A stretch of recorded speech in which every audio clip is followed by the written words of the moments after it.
آئیے آغاز گفتگو سے قبل ہم اور آپ مل کر کے حضور سرور کائنات، مفخر موجودہ، زینت بزم کائنات، دستگیر جہاں، غم گسار زماں، حضور قائد المرسلین، خاتم النبی، خاتم المعصومین، جناب احمد مجتبی ارواحنا فدا صلی اللہ تعالیٰ علیہ وسلم کی مقدس معظم محترم محتشم بارگاہ میں ہم اپنی عقیدتوں اور محبتوں کا خراج پیش کرتے ہیں۔ جس طریقے سے میں پڑھاؤں مجھ سے بہترین انداز میں درود پاک کا ہدیہ سرکار کی بارگاہ میں پیش کرنے کی کوشش کریں۔ الصلاۃ والسلام علیک یا رسول اللہ، الصلاۃ والسلام علیک یا رسول اللہ، الصلاۃ والسلام علیک یا حبیب اللہ، الصلاۃ والسلام علیک یا حبیب اللہ، الصلاۃ والسلام علیک یا نبی اللہ، الصلاۃ والسلام علیک یا نبی اللہ، صلی اللہ تعالی علیہ وسلم۔ صلی اللہ تعالی علیہ وسلم۔ حشر تک ڈالیں گے ہم پیدائش مولا کی دھوم، حشر تک ڈالیں گے ہم پیدائش مولا کی دھوم، مثل فارس نجد کے قلعے گراتے جائیں گے، خاک ہو جائے عدو جل کر مگر ہم تو رضا، دم میں جب تک دم ہے ذکر ان کا سناتے جائیں گے۔ اور سیدی اعلیٰ حضرت فرماتے ہیں سب سے اولا و اعلیٰ ہمارا نبی، سب سے بالا و والا ہمارا نبی، اپنے مولا کا پیارا ہمارا نبی، دونوں عالم کا دلہا ہمارا نبی۔ کیا خبر کتنے تارے کھلے چھپ گئے، پر نہ ڈوبے نہ ڈوبا ہمارا نبی، قرنوں بدلی رسولوں کی ہوتی رہی، چاند بدلی کا نکلا ہمارا نبی، خلق سے اولیاء، اولیاء سے رسول، اور رسولوں سے اعلیٰ ہمارا نبی۔ جیسے سب کا خدا ایک ہے ویسے ہی ان کا ان کا تمہارا ہمارا نبی، ملک کونین میں انبیاء تاجدار، تاجداروں کا آقا ہمارا نبی، جس کی دو بوند ہے کوثر و سلسبیل، ہے وہ رحمت کا دریا ہمارا نبی، کون دیتا ہے دینے کو منہ چاہیے، دینے والا ہے سچا ہمارا نبی، غم زدوں کو رضا مزدہ دیجے کے ہے، بے کسوں کا سہارا ہمارا نبی۔ آئیے نبی والے نبی کی بارگاہ میں جھوم جھوم کر درود پاک کرے۔ اللہم صلی علی سیدنا محمد وعلی آلہ وصحبہ وسلم۔ الصلاۃ والسلام علیک یا رسول اللہ صلی اللہ تعالی علیہ وسلم۔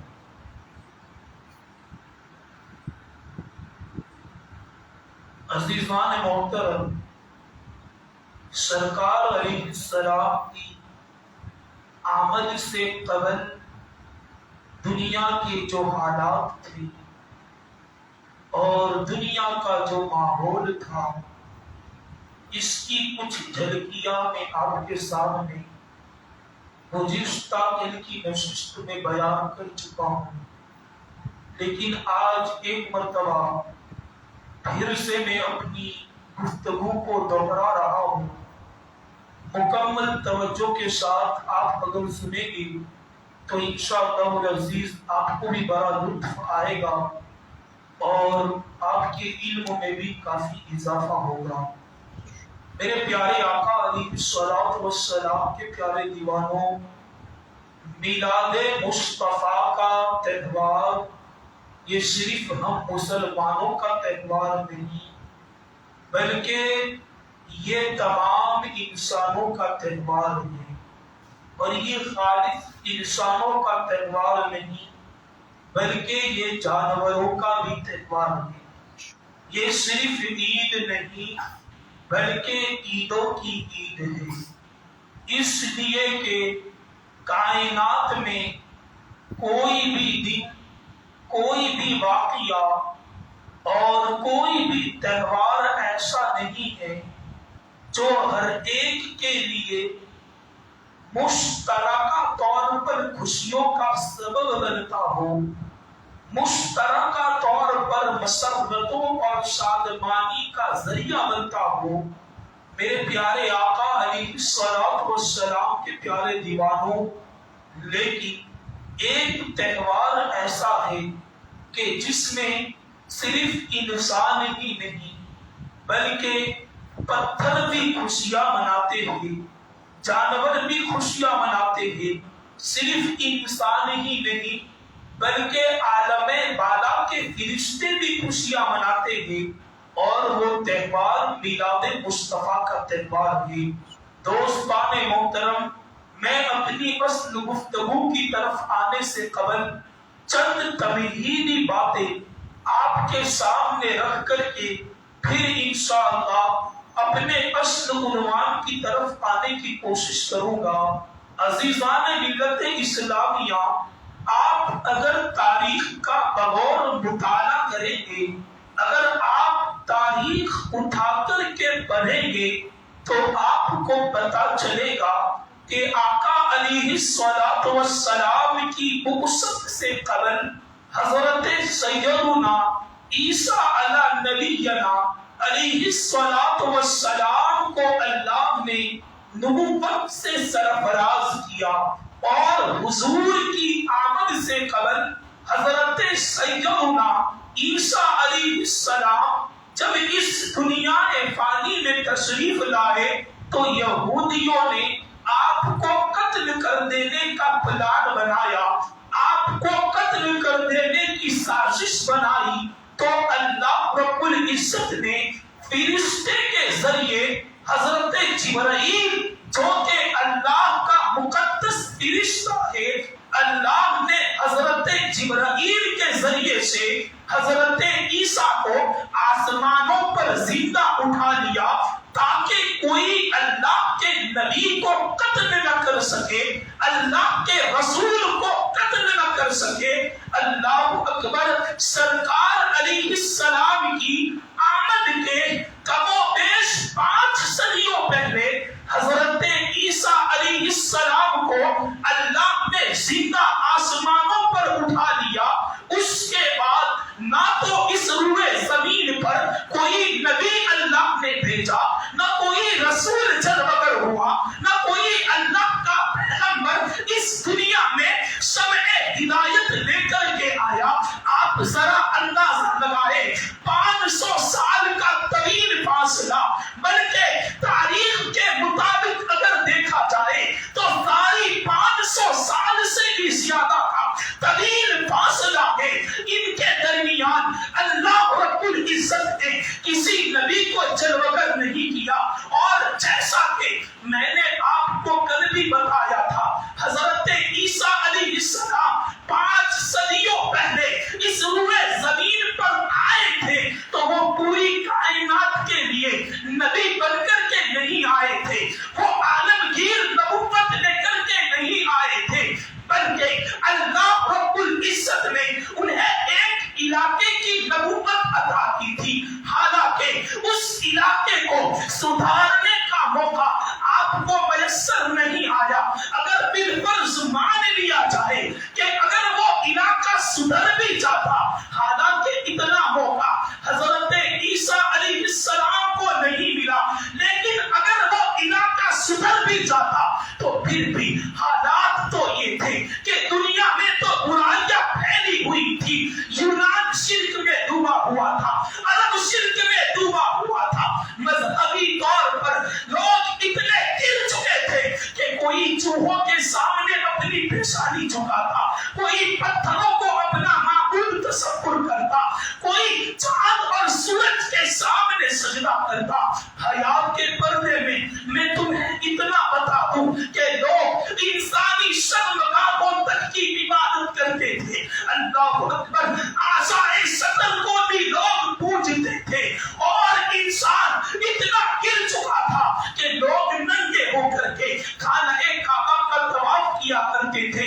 معاذ اللہ رب العالمین، آپ ذرا تصور تو کریں، انسان اپنے گھر کے آنگن میں ننگا ہو کر کے آنا پسند نہیں کرتا، انسان برہنہ ہو کر کے اپنے گھر کے آنگن میں نہیں آتا، اور وہ لوگ اللہ کے گھر کا طواف ننگے ہو کر کے کرتے تھے۔